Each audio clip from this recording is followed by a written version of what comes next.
On a retrouvé deux personnes avec les yeux arrachés dans la ville du Mans. Ville évidemment connue pour son circuit et sa course mythique, et peut-être par certains pour cette chose effroyable qui s'est produite. J'ai rarement entendu parler d'une histoire aussi bizarre, et pourtant j'en ai vu des vertes et des pas mûres. Et aujourd'hui, c'est ce dont je vais vous parler. 19h, le jeudi 2 février 1933, au Mans. René Lancelin, ancien avocat au Mans, trouve porte close chez lui, et c'est inhabituel. Sa femme Léonie et sa fille Geneviève sont censées le rejoindre chez son beau-frère pour dîner. Christine et Léa Papin, leurs deux domestiques, devraient être aussi à la maison. Ils téléphonent, mais la ligne ne sonne même pas. René Lancelin a un mauvais pressentiment et appelle le commissaire Dupuis. Deux policiers arrivent sur place et prennent l'initiative d'escalader et de pénétrer dans le luxueux hôtel particulier. Une fois à l'intérieur, ils découvrent la propriété dans une pénombre totale. Les interrupteurs ne fonctionnent plus, ce qui ajoute à leur inquiétude. Les deux policiers se mettent alors à chercher des bougies et lorsqu'ils arrivent aux escaliers, c'est là qu'ils voient avec effroi un œil humain arraché sur des marches. Ils se rendent au premier étage et tombent sur le corps de Léonie et de sa fille Geneviève. Toutes deux dans un bain de sang atrocement mutilé. Les têtes écrasées, les corps méconnaissables et énucléés. Énucléés, ce qui signifie les yeux arrachés. Les policiers, évidemment, ils sont horrifiés par la scène. Ils avaient déjà vu une scène avec quelqu'un qui s'était arraché les yeux, mais c'était dans un asile psychiatrique avant la guerre. Et donc le mec s'était arraché les yeux à main nue, et là il retombe sur une scène à peu près identique, mais avec deux personnes cette fois-ci. Évidemment, tout de suite, la police se demande, mais qui a fait ça? Christine Papin, née le 8 mars 1905 et Léa Papin, née le 15 septembre 1911, grandissent dans une famille très modeste où elles ne connaissent en guise d'affection que l'alcoolisme violent de leur père et l'indifférence méprisante d'une mère infidèle. Clémence Déré et Gustave Papin se sont mariés en octobre 1901. 4 mois plus tard, naît leur premier enfant,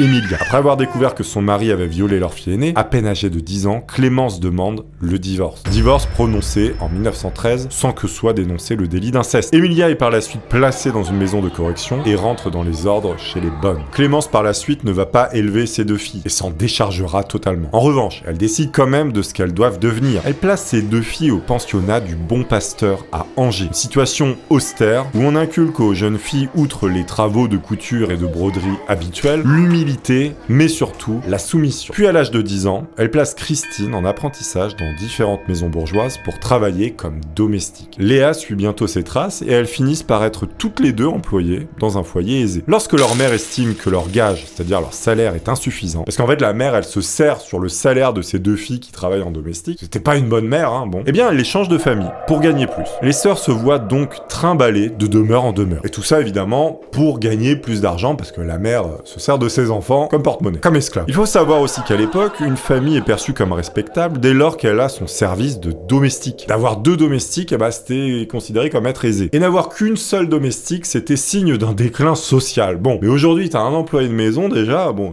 t'es un peu riche, hein, on va pas se mentir. De ce temps-là, évidemment, aucune loi permet d'encadrer vraiment les conditions de vie, de travail des bonnes. On appelait ça des bonnes à l'époque. Évidemment, c'est au bon vouloir de chaque employeur, certains traitent bien et d'autres moins. Chaque foyer a également son règlement et ses attentes. On considère qu'une domestique a droit à une journée de repos par semaine, et à quelques moments de répit par jour. Elle est nourrie, logée, blanchie, et sa paye est généralement plutôt bonne. Donc voilà, domestique, c'était un travail qui payait plutôt pas mal. C'était pas facile, mais ça payait bien. Quoi qu'il en soit, Christine et Léa sont définies comme étant des servantes modèles, irréprochables, compétentes, sérieuses et bien soumises aux règles. Tout ce qu'on demande évidemment ces personnes à l'époque du moins. Et encore maintenant aujourd'hui, hein. Je sais pas, j'ai pas d'employé de maison. Les différents employeurs sont extrêmement satisfaits du travail accompli par les deux sœurs. Elles se conforment parfaitement à ce qu'on leur ordonne. Leur réputation est tellement bonne qu'elles sont même enviées par d'autres familles du quartier chic. C'est-à-dire que les voisins, ils voient les employés de maison de qualité, ils se disent j'aimerais bien l'employer, ça a une petite envie comme ça de recruter chez le voisin. Ça c'est pas fait.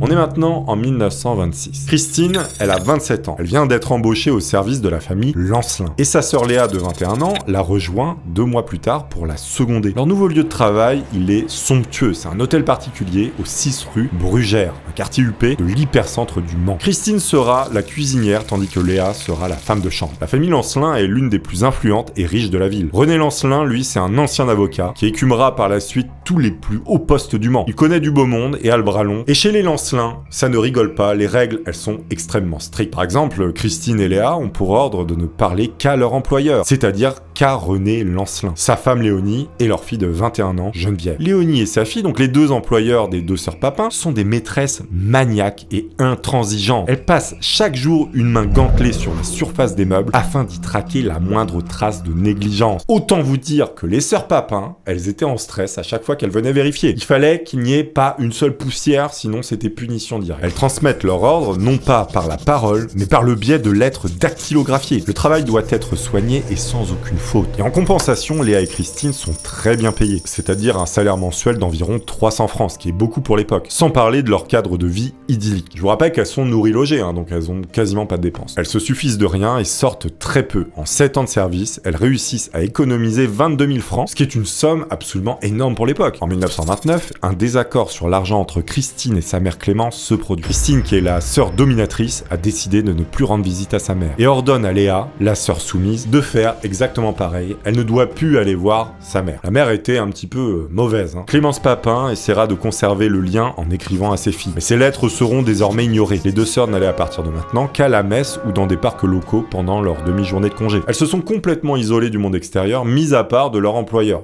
qui elles vivent. Se prépare à fêter le 10e anniversaire de la célèbre course automobile Les 24 heures du Mans. La ville, elle est secouée par le scandale financier du comptoir d'escompte, ruinant les petits actionnaires qui avaient souscrit auprès des mutuelles du Mans. René Lancelin, patron des deux sœurs, est inculpé de complicité. Et là, sa réputation, elle va en prendre un coup. On dit que c'est un truand, donc il baisse un petit peu dans l'échelle sociale. Dans la famille Lancelin, l'ambiance, elle va se tendre. Quand il y a des problèmes financiers comme ça, c'est toujours un peu plus compliqué. Alors qu'à la base, ils étaient riches, là, ça devient un peu chaud.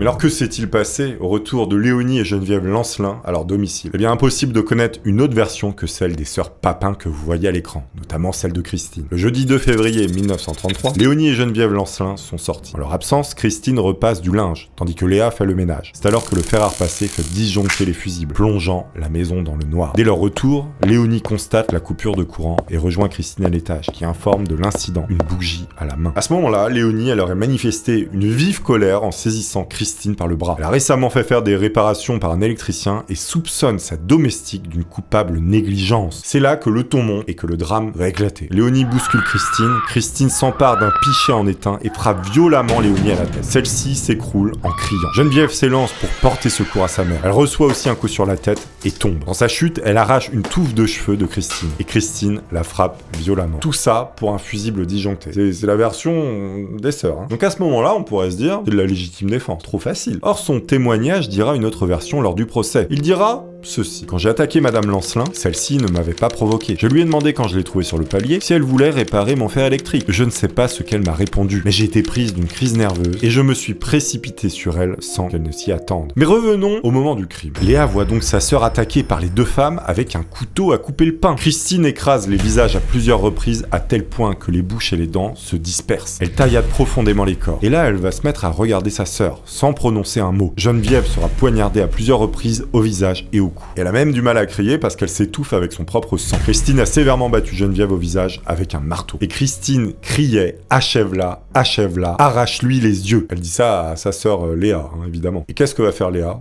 Eh bien, elle va s'exécuter, elle va arracher les yeux. D'un geste de tortionnaire expérimenté, avec une sûreté de main véritablement effrayante, elle a introduit ses doigts crochus dans les cavités orbitales de Madame Lancelin, en lui arrachant les deux yeux. Elle les jette dans l'escalier, pendant que sa sœur Christine, du même geste, arrache l'œil gauche de Mademoiselle Lancelin. Elles finiront par réduire en bouillie la tête de Madame Lancelin, et il est indiqué que le sang, la cervelle, jaillissent de tous les côtés. Voilà, bon détail, on adore. Les murs, les portes des chambres sont recouverts jusqu'à 2,50 m de hauteur. Elles mettent à nu une partie du corps de Madame Lancelin. Elles ne cessent enfin de frapper, de couper, de taillader. Elles arrêtent seulement quand elles sont dans l'impossibilité de continuer. C'est-à-dire qu'elles s'acharnent vraiment jusqu'au bout alors qu'elles sont déjà mortes. Une fois leur rage terminée, elles nettoient méticuleusement leurs instruments avant de les remettre en place. Puis elles vont se laver, mettre un peignoir propre avant de se coucher dans le même lit. Elles concluent par « en voilà du propre ». C'est ce qu'elles ont dit. Là, on peut déjà savoir qu'on a affaire à deux sœurs un petit peu... Elles sont loin. Je veux dire, t'y vas comme ça, c'est pas une boucherie, quoi. Nous voilà dans la même journée, arrivée à 19h. René Lancelin ne parvient pas à ouvrir la porte de son domicile. Les deux fameux policiers entrent et découvrent les sœurs Papin à l'étage, enlacées dans un même lit. Un tas de linge ensanglanté est à côté d'elles, sous la fenêtre de la chambre. Pour l'ensemble des présents, il n'y a aucun doute, les meurtrières ce sont elles. Un peu plus tard dans la soirée, Christine et Léa doivent répondre à un interrogatoire en règle. Et le truc le plus fou, c'est qu'elles vont pas se dérober. Elles vont y aller comme ça en mode, y a pas de souci. Et elles vont même raconter en détail ce qu'il s'est passé. Elles sont placées dans des prisons séparées pendant 8 mois, pendant que le procès était en préparation. Les enquêteurs ont travaillé sans relâche pour trouver un mobile, mais n'ont pu trouver aucune preuve que le crime avait été prémédité. C'était comme si les deux sœurs avaient simplement assassiné leurs employeurs, comme ça. Christine dira que ce jour-là, elles étaient particulièrement énervées et que l'histoire du fer à repasser n'avait pas arrangé son humeur. Imaginez en arriver là pour un fer à repasser,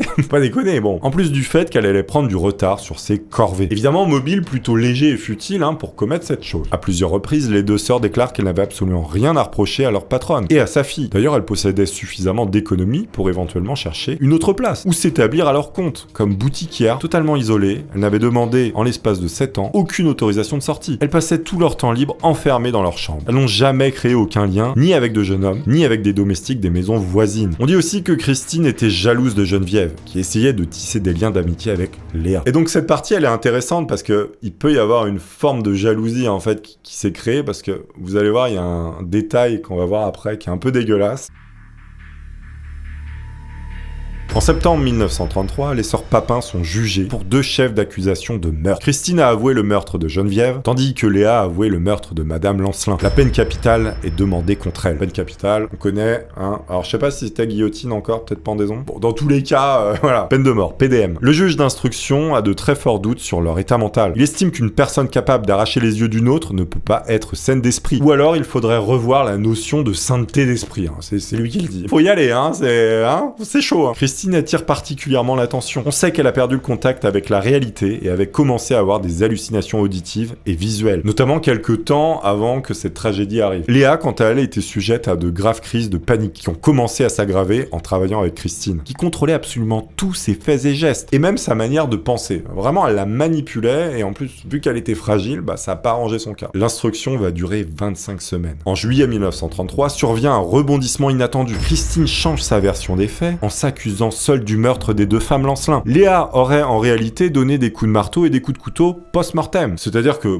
soi-disant, elles étaient déjà mortes et Léa, elle aurait fait le truc après. Elle voulait protéger sa sœur. Tout au long du procès, pourtant, les 2 sœurs se sont appliquées à partager les responsabilités jusqu'aux actes commis. À cause de ça, l'acte d'accusation, il est modifié et Léa, elle va devenir la complice de sa sœur. Le procès, il est très médiatisé et il s'ouvre le 28 septembre 1933 au tribunal du Mans. Et il ne va durer qu'une journée express. Mais pendant ce temps, les opinions, elles vont diverger, voilà. Il y a des gens qui ont des idées différentes. La première option est que les sœurs Papin ont commis ce crime par dédain de la haute classe sociale. Un crime de domestique contre le patronat. La bourgeoisie réclame l'échafaud pendant que les autres dénoncent l'exploitation des classes laborieuses, comme ils disent. Et ça sera cette ligne de pensée qui sera exposée tout au long du procès, préférant l'idée que Léa et Christine étaient totalement conscientes de leur crime et qu'elles l'avaient prémédité. On retrouve même l'argument selon lequel Christine, étant cuisinière, a traité les victimes comme les lapins qu'elle préparait, en les saignant, en les dépouillant, en leur enlevant les yeux et en pratiquant des ciselures sur les grosses pièces, avant de tout nettoyer quand tout est terminé. C'est-à-dire que des gens insinuent qu'elle a préparé les 2 femmes comme des lapins. D'un côté, c'est pas déconnant, puisque c'est exactement le même mode opératoire. La meuf a fait un civet avec son patron, quoi, on peut le dire. Ont-elles arraché les yeux pour enlever ce regard réprobateur qu'elle portait sur elle? Psychologie de comptoir, vous me direz, mais pas impossible. Et voici ce que disent les 2 sœurs Papin là-dessus. De cette bataille, nous sommes sortis victorieuses,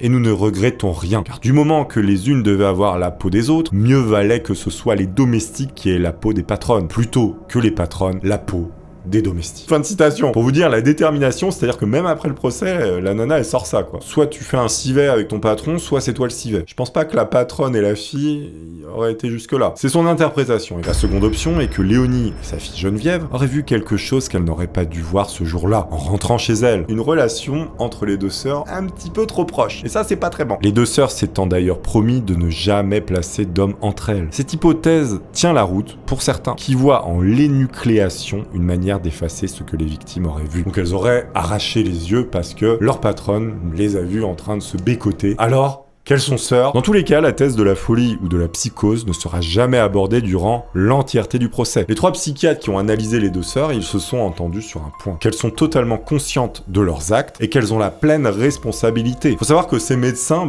ils sont au-dessus de tout soupçon et leur parole, elle est d'or, c'est-à-dire qu'on respecte ce qu'ils disent. Et en fait, c'est eux qui ont le dernier mot. Donc, ils jugent que les sœurs Papin, elles ne sont pas folles. Voici ce qu'ils ont dit précisément. Au point de vue héréditaire, au point de vue physique, au point de vue pathologique, nous n'avons trouvé chez ces 2 femmes, nous ont-ils dit, aucune tare susceptible de diminuer dans une proportion quelconque leur responsabilité pénale. Elles ne sont ni folles, ni hystériques, ni épileptiques, ce sont des normales, médicalement parlant, et nous les considérons comme pleinement et entièrement responsables du crime qu'elles ont commis. Donc ça, vraiment, c'est la parole qui sera retenue parce que les médecins l'ont dit. Pour le docteur Schwartzimmer, première à présenter ses conclusions, l'alcoolisme du père et les tendances hystériques de la mère des sœurs Papin ne suffisent pas à induire chez les accusés des troubles psychiques graves et conclut que ces dernières sont tout à fait responsables de leurs actes. Le truc le plus ouf, c'est que la justice va même inventer un nouveau terme pour un certain crime. Ils vont appeler ça les crimes de colère. Crimes de colère. Je sais pas si on le dit encore, s'il y a des avocats parmi vous. On est le 29 septembre 1933. Après seulement 40 minutes de délibération express, temps bien court évidemment pour juger un crime aussi complexe, les 2 accusés sont déclarés coupables par le président. Ironie du destin, le président s'appelle Monsieur Boucher. Christine est condamnée à la peine capitale, tandis que Léa est condamnée à 10 ans de travaux forcés, accompagnée de 20 ans d'interdiction de séjour. Mais le 22 janvier 1934, l'aînée des sœurs est graciée par le président Lebrun, sa peine étant communée en travaux forcés à perpétuité. Christine Papin fut alors transférée à la prison centrale de Rennes, où elle sombrera dans un état dépressif avec refus systématique de toute alimentation. Elle fut hospitalisée en 1934 à l'asile public Saint-Méen de Rennes. Saint-Méen, je sais pas si je le dis bien, Saint-Méen je pense, où elle sombrera dans une maladie mentale très profonde. Elle était le plus souvent prostrée, immobile et totalement muette. Souffrant de malnutrition, elle y mourut en 1937. Notamment de cachexie vessanique à 32 ans. Je ne sais pas quelle est cette chose, mais apparemment c'est horrible. Elle fut enterrée au cimetière de l'ouest de Rennes et sa tombe fut relevée depuis longtemps. Ses restes se trouvent désormais dans l'ossuaire du cimetière. Léa Papin, quant à elle, retrouva sa mère à sa libération en 1943. Elle travailla des dizaines d'années comme femme de chambre dans divers hôtels du Grand Ouest. Donc elle a retravaillé,